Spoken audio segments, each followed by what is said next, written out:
You jump right in the middle of the flip. I'm sorry. Right in the middle of the flip. Oh! Y'all must have had me beat up.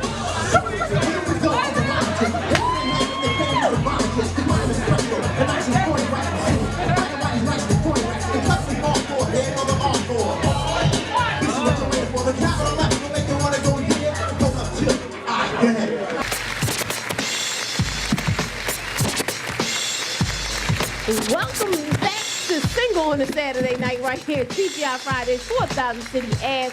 We are doing things a little differently. We just switched it up, and now we're going to go into our sponsor for today, which is Miss Edwina Bell. I am Shelly Williams. We're going to still introduce ourselves, though. I am Shelly Williams, single, never been married, and I'm very single right now. Very. Just letting you know, very single. I just wanted you to know I've been single for a long time now. So go ahead. Let's go to my right.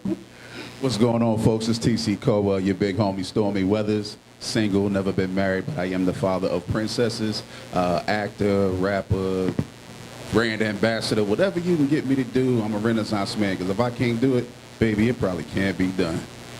Patrice Bailey, model and mother of three. Mother of three. I heard you, mother of three. Mother of three. And also, I am officially a parenting coordinator, so I'm teaching parents how to be better parents. Hey. Yes. Awesome. I'm actually very excited about that. I'm excited about it. I think it's an awesome thing. I think you're an awesome mother. I get to hear you from the phone. That's about it. I get to hear you. Hey.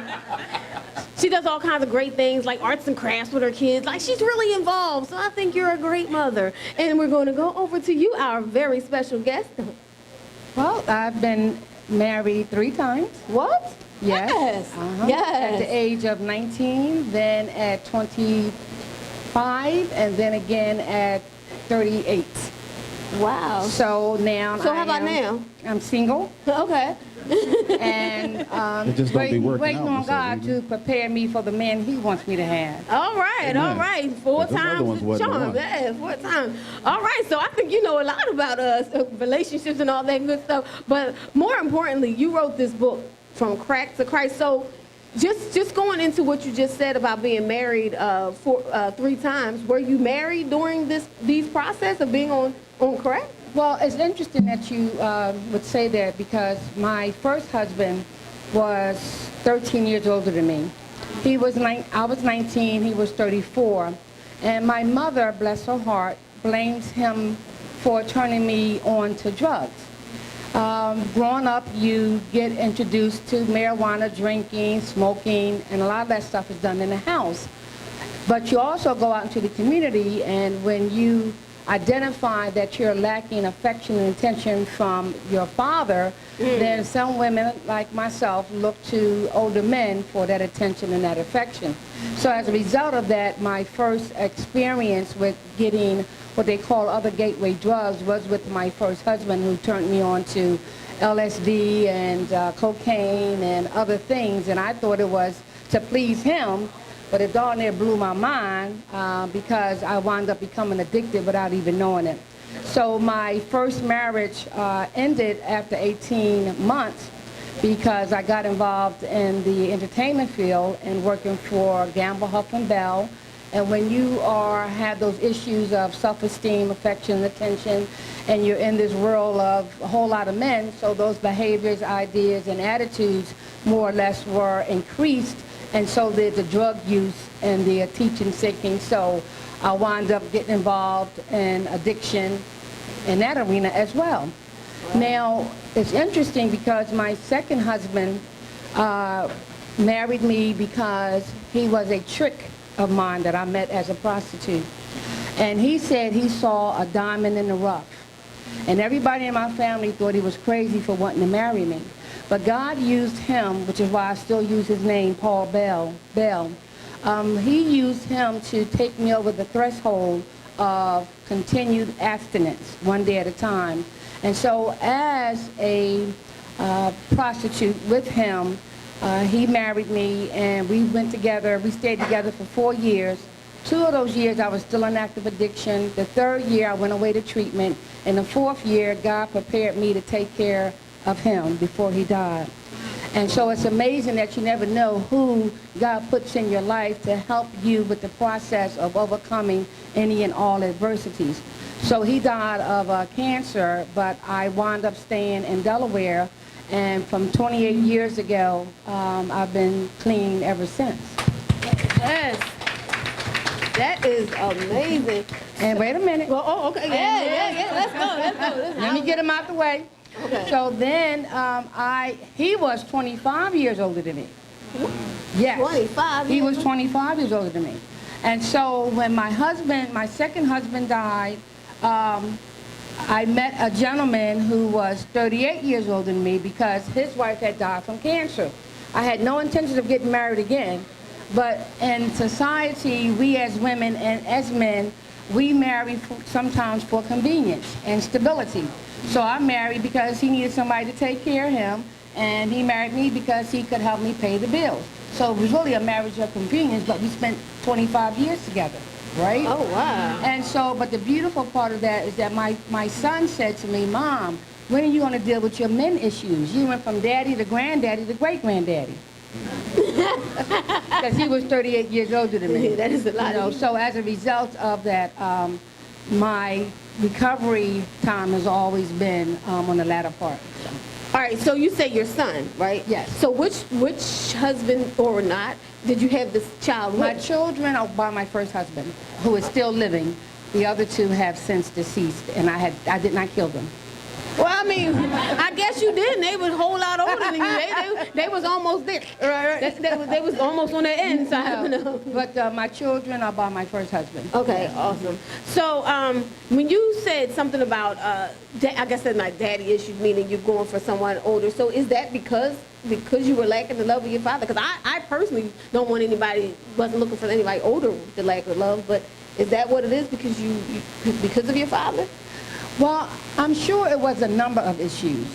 But being a daddy's little girl, I learned how to be competitive with my other siblings. I was even jealous of my mother because my daddy was my daddy.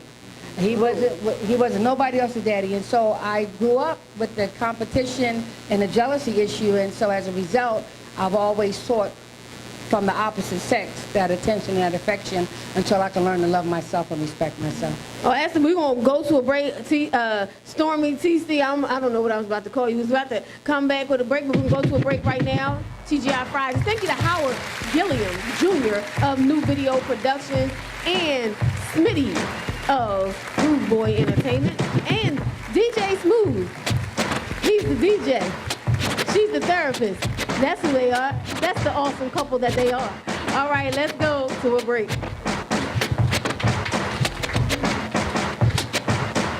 Hey everybody, it's your girl, Shelly Show Williams, Philly's Oprah. We are right here at Lotus Beauty Spa. Today we're going to interview some of the great stylists that are right here at Lotus Beauty Spa. So come on in with me so we can get to know them so you can get styled like me. Style like me. My stylist is Rashina Stewart of the all-new Lotus Beauty Spa. Let's go. All right, we're right here at All News Lotus Beauty Spa right here in the Cedarbrook Plaza. And I want to talk to you. What's your name? I'm Sade. You're Sade. So what do you do here?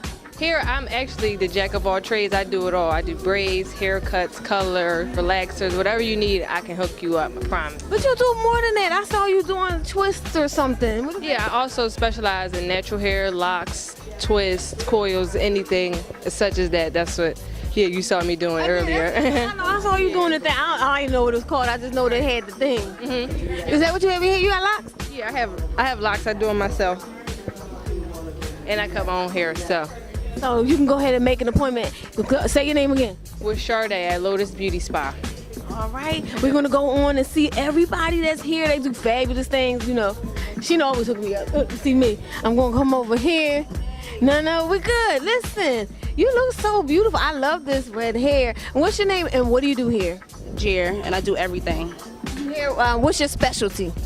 Everything. Everything. Everything. So don't forget, if you need the weaves, cuts, whatever it is, Jer, she does everything. Right here, Lotus Beauty Spa. Make an appointment today. I love your hair. Who did your hair? I did. You did your own hair? Mm-hmm. Oh, it is so beautiful. I love the color. Don't you love that color? If you like color, go see Jer. All right, we're going to keep on going right here, Lotus Beauty Spa. Let's go, let's go, let's go. We're coming on down the road. Once again, we're here. I'm showing you everybody that does the great work right here at Lotus Beauty Spa. And what's your name? Monet. And what is your specialty here? Cut and color. Cut and color? Yeah. So what are you doing now? Sewing weave. Yeah. All right, so what days do you work here? I'm here every day except for Mondays and Wednesdays. All right, so don't forget to come check her out. Her specialties are cut and color and also weave. So make an appointment today. Check her out. She does great work. Do you like her work? I love her work. I've been coming to her for years. Ooh, that's awesome. That's how you do it. All right, let's see who else we have. Of course, you know, we're going across the way to see who's over there. Let's go. Hey, hey, hey. Welcome back to Single on the Saturday night, right here at TGI Fridays, 4000 City Ave. Thank you to Rashina Stewart of the all-new Lotus Beauty Spa. She does my hair. It stays real nice. Because, I get scared to do my hair. I don't like to go back and get it. I'm a really tender-headed. Did you know that? Really No, actually did not know that. I am so tender-headed that I like to stay away as long as I can, and it lasts. And she says, come back. I said, no, I'm scared. No, I don't want my head. It hurts. I'm really tender-headed. But anyway, it's serious. You would hate me, seriously. Anyway, so we have Mr. Rick Watson. Rick Watson is the producer and the writer and director of a play called What's Wrong with My Family? What happened to the other mic? Okay. Yeah. Nikki, pass the leg. Okay. Take So that with the lipstick. Okay. all right, Yeah, so you take this what's wrong with test my one. family? So what's wrong with my family? What is that all about, Rick Watson? And let me tell you, Rick Watson and I go back like we all do. Stormy, Rick, I mean, so like literally, like we from back in the day, really hanging Yeah, out. 14 And years ago, I think, or more. absolutely, not even that. No, Working actually, together all 18. this time, respecting each other, and always continue. And I thank you because you have helped me from day one, even to the day. Thank you so much. You're welcome. I'ma give I didn't you never a write you problem. off. I ain't never do a write-off on you on money I spent with you, but definitely. Actually, you should. Wow. I probably should have. He did. He actually did spend some money, you know. Couple dollars, but I appreciate you. I know you do. I really do. I appreciate you because you are like a pioneer and a very good example for my daughters to always know as women to strive for something, and you always was that for me, for my daughters. So. Well, thank you. Thank you. So it's worth all that money, right? Now I'm just playing. It was all for a worthy cause. So tell us about what's wrong with my family. I had an opportunity to come out to the pre-party, which was actually your 14-year anniversary. Party for the company and for my the company. So tell me about the play. Oh, well, this particular play, What's Wrong with My Family, is centered on everybody in here family. How many people in here families got a drunk? Mm-hmm. How many got a crackhead? Don't be shy. Y'all know they in there. Everybody they pull back on that one. No, because I think they're in recovery. I don't know if they still crackheads, but they in recovery. They don't move on. That don't count. No, I'm saying, I don't know. But that count though, don't it? Crackish. They on Molly now. It's Molly. It's Molly. All right. This play is really like, I'm just having fun with that, but it's really a play that we did with a lot of controversy, but I wanted to show at the end of all the controversy we go through with families, it was a comedy drama, that at the end, the root of it is sticking together and helping each other get through it. So when you ask the question, what's wrong with my family? The same thing that's wrong with everybody else's. Same thing with everybody else. And then at the end of it, you get an opportunity to gel together and everybody be there, because that's what real family is about. Mm-hmm. Because if a lot of people don't understand this or know this, but the definition of family is not even relatives. I don't know if you know that. It's not relatives. It's anybody as a unit. Like, we can be a family right here. It's just a family. This the SOSN family? Yes, it is. It's a family. So that you my family. There you go. Cousin. You love me, shit? Come Come on now. You ain't say all that, huh? But you. No, I do. Of course I love you. I'm just playing. Come on, but, man. But the player is a very good player. My phone is supposed to not be ringing right now, so I'm gonna cut it off. That's because you're important. So the play was a play that I did 14 years ago. The first play I've ever performed on. So you wasn't in that one, Stormy. Only play you probably wasn't in. But it was 14 years ago that I did this particular play. It was when I started my company in 2004. And it was the first play I ever did, and I haven't worked for nobody since, so thank God for that. Congratulations. Working hard. So in saying that, the play was there to me because I didn't know how people, because it was my first writing, but people still loved it. Wow, it was pretty cool. There's too many characters in it. There was 24 characters. Wow. So just imagine that. Actual characters are just supporting cast. Like they're actually, I got to keep up with 24 No, stories. 24 personalities and characters. No wonder that was the first one you wrote. I wrote, That you had all I the ain't know energy no then. better. You had all the energy. Philadelphia, y'all need to just calm down. Hey, Danielle, listen. Ain't no small parts in a Rick Watson production. It ain't, Ain't no small parts. I'm telling you How from come I experience. never got a part? I don't understand. Well, because, Shelly, you were too important at the time. And Good story. you know, No, I'm saying how come I didn't get it? Well, the I'm reason just why trying to say. you didn't have time.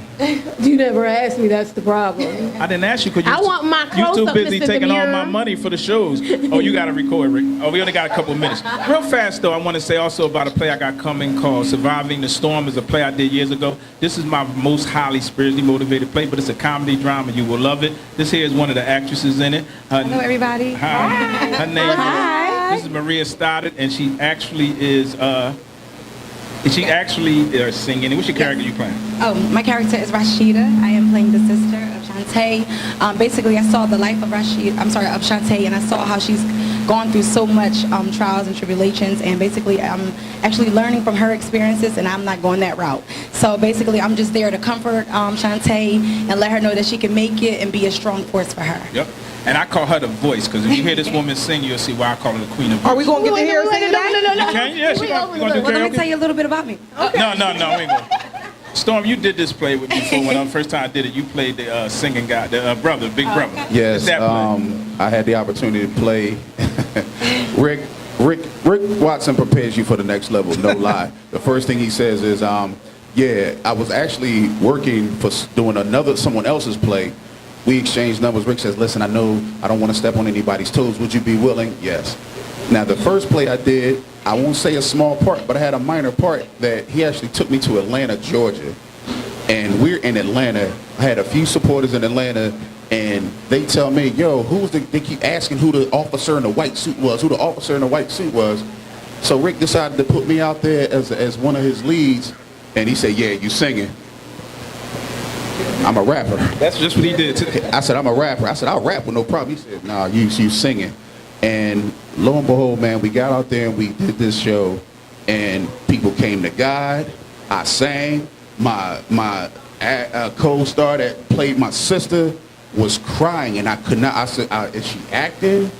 And when we got off stage, she literally she said, oh my God. She said, you sang, and I heard you sing this song. She said, but whatever you did that day, she said, it really touched me. We had a moment on stage. We did our thing. Rick came off. He was in director mode the first day. I ain't even gonna lie. We got finished that show. He was in director mode. So he said, all right, we got the show done. Let's get ready. Okay. Am I that bad? He settled down and came back. And when I say he really congratulated us on a job well done, that was when I knew it was my pleasure working for Rick Watson and performing in one of your shows, brother. And you gave me 3-4 more opportunities after that. And I want to thank you because your shows really changed people's lives, man. People still talking to Wow. And the last thing I want to say on that is that I'm no bigger than the people that I work with. I think that if I can get them where I want them to be, like I've done with Yvette Money over there, who made me a star when she did my play at the Merriam Theater. Ken, who was the sound guy that really helped me in the beginning when funds low, everything. He really sacrificed a lot for me. To when I did the Kimmel Center, was the biggest thing in my life for me, the first African American to do a stage play there, and I starred as John Whitehead in the play, and Stormy, you was in that too. You found a way in the back door some kind of way, but you was there. No doubt. Thank you, brother. But anyway, I just want to close this because I know we ain't got much time, but I want to close it out with just saying, first of all, as a black community and us being all together, I've been blessed to do a lot of things. I think that it's so important and relevant that everybody just stay together and keep supporting each other. And if it ain't financial, make sure it's morally. But I appreciate everything that has happened to me in my career. I'm proud of you, brother. I didn't know about you forever, never met you. But I'm proud of everybody and what they've been doing. I see you over there, Dina. I ain't forget about you over there. You coming to you, Edwina. Edwina with the books and all that, massaging the feet, doing the thing. Y'all get a picture of that? But I just want to say much respect to everybody, Shelly, and I appreciate you for the 18 years I've known you, for always staying a standard, and I'm loving that I can still come today and still do something that just so big up to everybody. God bless you. All right, so thank you so much, Rick Watson. How can you have a website, which is Rick Watson? Yeah, RickWatsonProductions.com. RickWatsonProductions.com. This is the DVD release party. The cast is here from the play, and if you want to get a copy of it, you can go to the website, or you can call us personally with the phone number and everything. What's the phone also, number? we have this play coming. Remember, if you got somebody in your life that want to be moved or encouraged, there's a play coming called Surviving the Storm. We all need to do that. So that's coming October 21st. All right. Did you want to get the phone number? So? Yeah. The phone number is 215-869-3509. Wait a minute. Did you have a phone number the same of the 552 number? Yeah, you remember that? 5522110. Yo, Shelly don't forget nothing. Is that your number, right? That's an old Shelly one. don't That's your forget old nothing. phone number. You got the exact number. Wow. I'm sorry. I can't even remember my kids' phone numbers on this shit. You remember something from 18 years ago. That's because I was calling you up. Yo, Rick. Then she get the answer, sir. I'm like, Shelly. She just wants some money. Just put the answer. No. But 215-869-3509. It's my office number, and it goes straight to my cell, so it don't matter. Anybody can call me. I don't care about nobody having phone numbers. You call me about some business. If I don't want to hear it, I ain't going to answer, but call about that business. Call about some business, y'all. RickWatsonProductions.com. Thank you so much. I appreciate you. Get the DVD. And we're going to go to the end of this. It's in the show, but what we about to do here on this, and you need to be here sometimes, we're going to go do some karaoke. We're going to take some pictures. It's about to be turn up time for real. Like, that's why you need to come. It's a whole experience. It's not just about just talking. We have a whole experience. And we get to eat, right? Right here at TGI It's a day Friday. party. It's a day party. And we get to drink. You get to drink. You had a drink already. I know I had my glass of wine. Wait a minute, I think today. you got one. Somebody bless me with one that's underneath the chair. I'm just ready. I'm trying to get y'all to get finished. So this She's is trying. what She was happens. wanting to get to that. But I think we're going. She can ease us down. Like, I what thought the is young she lady was going to sing us out. Oh, She's yeah, going to go sing ahead, us out. She's going to sing us out. Go ahead. On the spot. That's how Shelly likes to do it. Sure. No, she can go. You can sing right there. You can stand up. Oh, okay. Sing us. I want to hear you, girl. I want y'all to hear the voice in the play. Hey everybody, what's up? It's your girl Maria. I actually have a single out right now called After This. If you want to look at it on YouTube, it's on any digital label right now. It's called After This, and it's under the name Maria Caldwell, though. All right, I'll sing To God Be the Glory. Is that all right? All right. To God be the glory. To God be the glory. To God be the glory for bringing everybody together. For all the things He has done. Girl, you better sing. I see. Hurting now. Look who's hurting now. See, I had to shut you down. I had to shut you down. What were you thinking? Bringing her into our home. In our bed. You must have felt and bumped your head. Messing with my sheets and violating me. Got to call my police and take it to the street. And there's nothing you can say that can persuade me to stay with you another day. You have crossed the line to the point of no return. What you do here from out there, I'm no longer concerned. See, I heard it all before. Let me explain, baby. You said to me, your lies ain't working now. Look who's hurting down. See, I had to shut you down. I had to shut you down.